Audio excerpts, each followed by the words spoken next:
சங்கீதம் 14:7 சீயோனில் இருந்து இஸ்ரவேலுக்கு ரட்சிப்பு வருவதாக.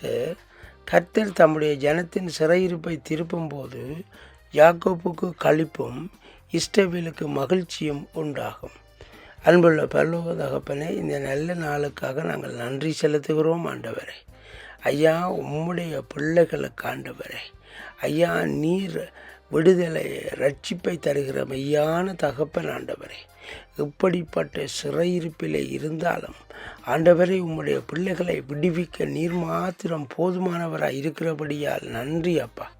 உம்முடைய பிள்ளைகளுக்கு உம்முடைய விடுதலையினால் உண்டாகிற களிப்பும் மகிழ்ச்சியும் உண்டாகும்படி இன்றைய நாளிலே உம்மை நம்பியிருக்கிற பிள்ளைகளுக்கு ஒரு அற்புதத்தை செய்யும்படி, ஒரு விடுதலையை தரும்படி மன்றாடுகிறோம். இயேசுவின் நாமத்தில் ஜெபிக்கிறோம். ஜெபங்களும் ஜீவனுள்ள நல்ல பிதாவே, ஆமேன்.